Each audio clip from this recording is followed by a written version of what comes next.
Muito boa noite a você que acompanha a Canção Nova no Brasil, em tantas partes do mundo. Que bom receber você aqui mais uma vez e obrigado também por nos permitir estar aí com você agora, onde quer que você esteja acompanhando nossa programação.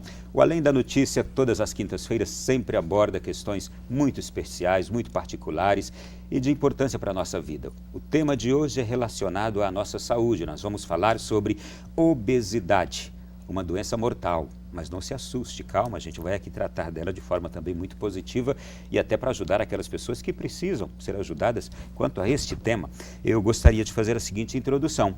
A obesidade é definida como excesso de peso e, na realidade, significa muito mais do que isso. Ela pode aumentar a probabilidade da ocorrência de várias outras doenças, em particular de doenças cardiovasculares, diabetes do tipo 2, apneia do sono e também osteoartrite.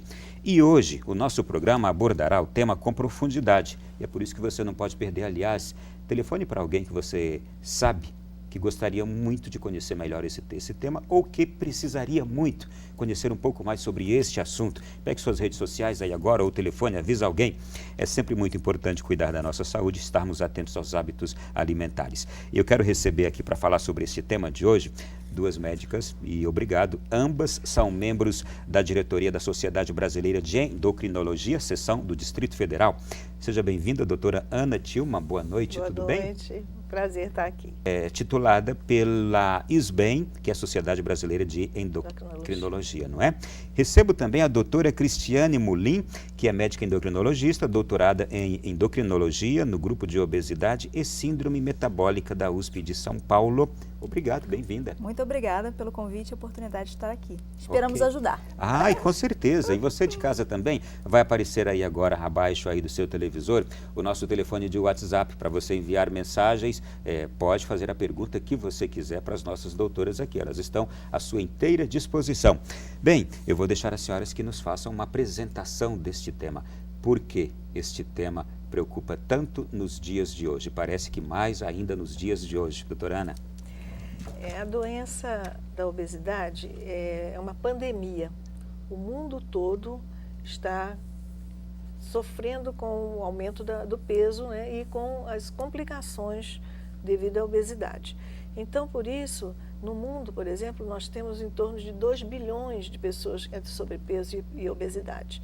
Então, é uma preocupação da saúde tratar a obesidade porque ela acarreta vários outros problemas de saúde e atinge, indiferentemente, países ricos e países pobres, né?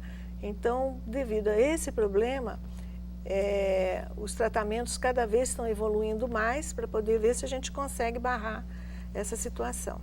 2 bilhões é muita gente no mundo. Exatamente. E isso é muito importante porque o excesso de peso é causa direta de aumento de doenças e também de mortalidade. Você sabe que o excesso de peso hoje é considerada a 5ª causa de mortalidade. Cerca de 5% das mortes no mundo são atribuídas somente à obesidade. Só é superado em relação ao risco associado ao sedentarismo, ao tabagismo, hipertensão e glicemia alterada. A obesidade por si só aumenta a taxa de mortalidade, o risco. Obesidade realmente deve ser vista como uma doença, não é uma questão estética, tá? Justamente porque ela é causa e agravante de várias doenças. Então, a gente hoje realmente tem que ter uma abordagem, não é fácil, um problema que realmente não é fácil, de um cuidado que requer uma abordagem interdisciplinar, mas que realmente a gente tem que estar atento para prevenir. Por que a nossa sociedade chegou a este ponto? Por que a nossa sociedade se tornou uma sociedade com um alto número de percentual de pessoas obesas? O que contribui mais para isto? Bom, quando o início do homem, o ser humano, ele tinha um gene poupador, né?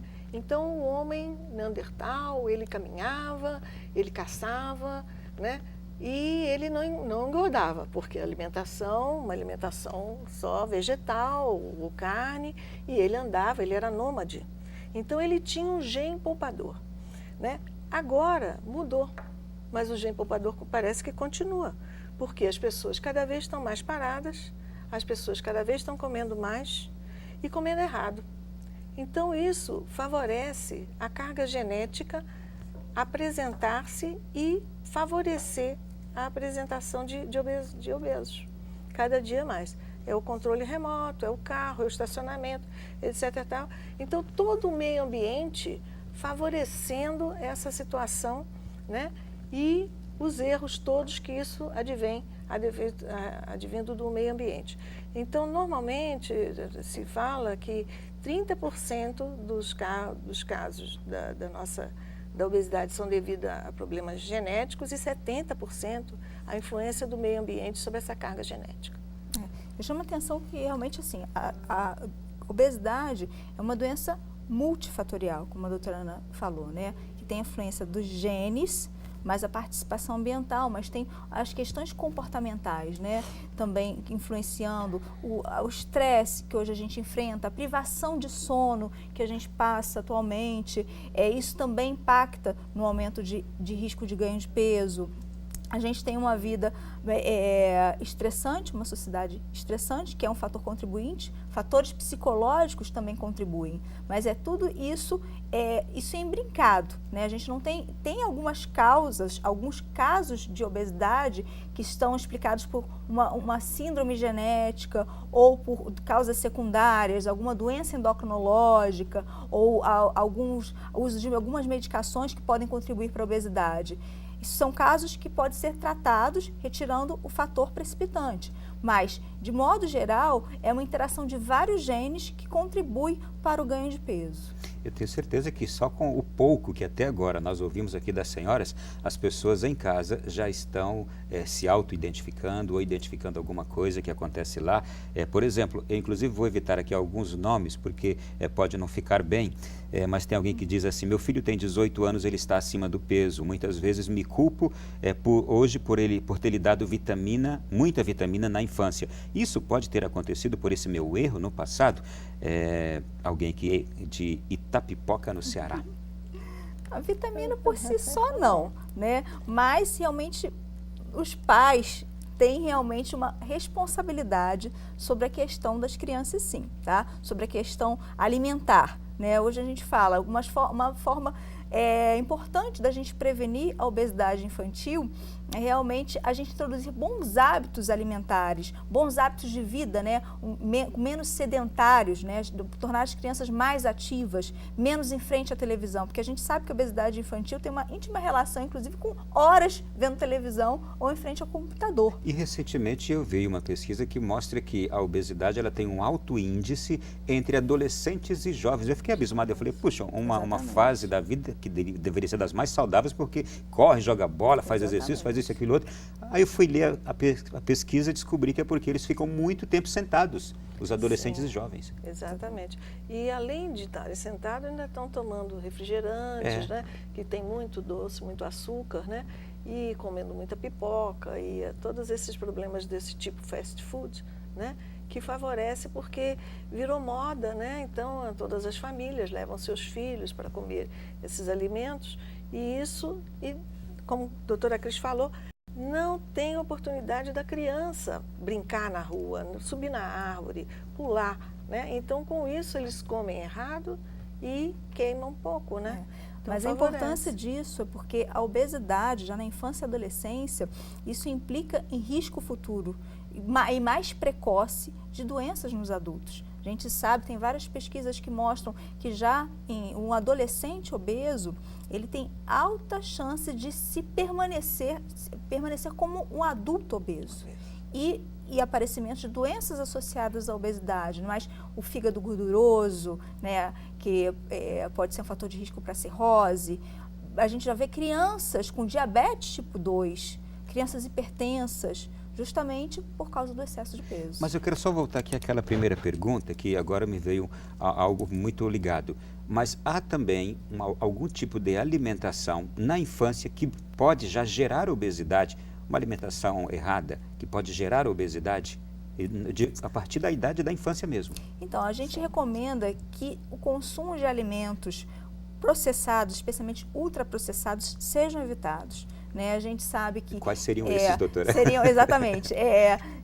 Por exemplo, comidas prontas, sorvetes, os refrigerantes, os salgadinhos. Miojo. Miojo, com certeza. Eu já ouvi dizer que é terrível o miojo para a saúde. Exatamente. Muito sal, né? Sim. Então, a gente deve preferir alimentos em natura, alimentos que você pode descascar, né? Como falo, que é um lema que o Ministério da Saúde colocou, a gente deve descascar mais, desembalar menos, né? Porque esse tipo de alimento parece que tem um impacto direto até na resposta hormonal, na resposta inclusive de flora intestinal, de modificação de flora intestinal que predispõe à obesidade. Atualmente a gente fala assim, é fácil, é só se exercitar e fechar a boca. Não é bem assim.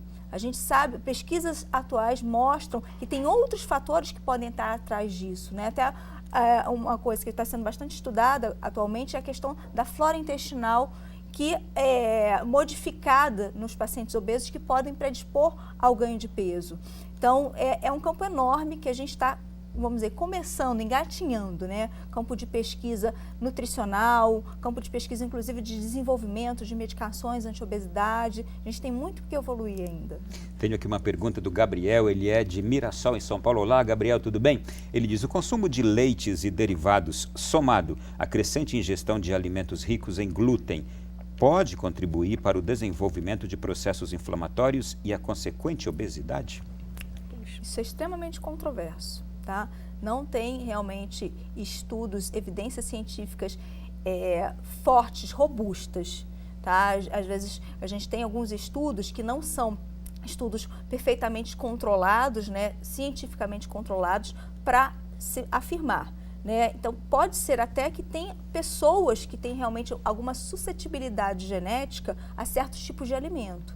Isso provavelmente vai ser o nosso futuro, né? A gente realmente descobrir geneticamente qual a melhor dieta para você, qual o melhor remédio para você, que vai te facilitar a perda de peso. Só que realmente a gente não tem atualmente essa resposta. Então, isso está muito, na verdade, muito mais midiático, né? Tem alguém que defende, não, tem que tirar o glúten, tem que tirar o leite, e a gente não tem evidências, e inclusive a gente tem mais evidências de que boa parte das pessoas, na verdade, elas não têm intolerância nem ao glúten nem à lactose.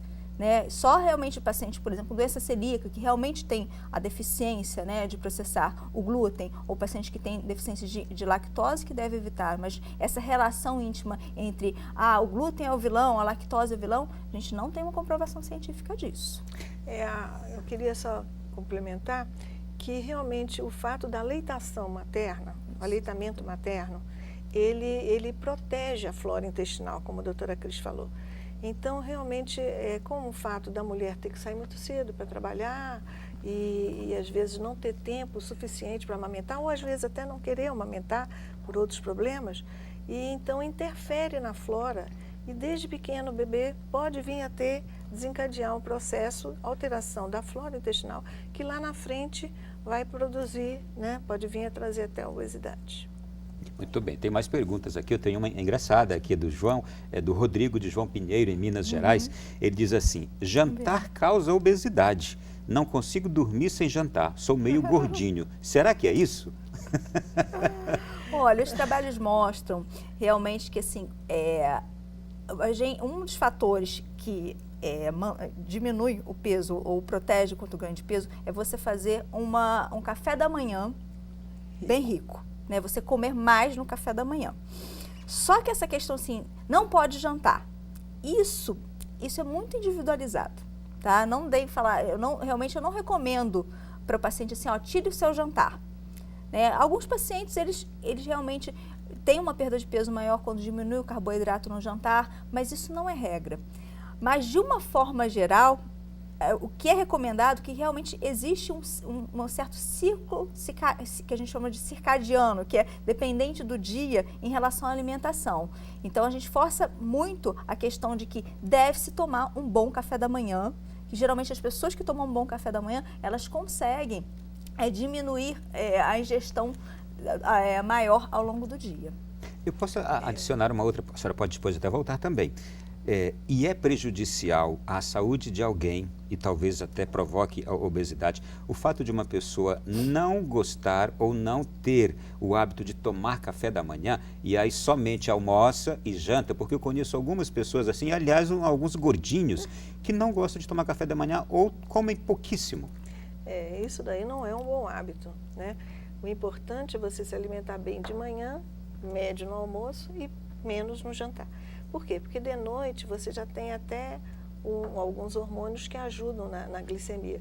Mas se você ficar muito tempo, você pode fazer uma hipoglicemia e esse prolongamento também vai alterar totalmente o seu ritmo biológico. Então, é importante fazer um bom café da manhã, né? Um café da manhã variado, não exagerado, mas é importante. A questão do fracionamento das refeições, isso também deve ser muito individualizado. Né? Antigamente a gente tinha aquela ideia de que a gente tem que fazer 6 refeições por dia. Tem que tomar café da manhã, lanchar, almoçar, lanchar, tomar café da manhã e ceia. Isso não é verdade para todo mundo, tá? Tem, inclusive, quando o paciente já tem, às vezes, o hábito de 3 refeições diárias, café, almoço e jantar, se a gente começar a introduzir lanche, ele vai acabar comendo a mais. E isso é o fator que favorece ao ganho de peso. Então, realmente, da questão alimentar, isso realmente deve ter uma consulta com o nutricionista, com o médico, endocrinologista, para fazer a questão da orientação.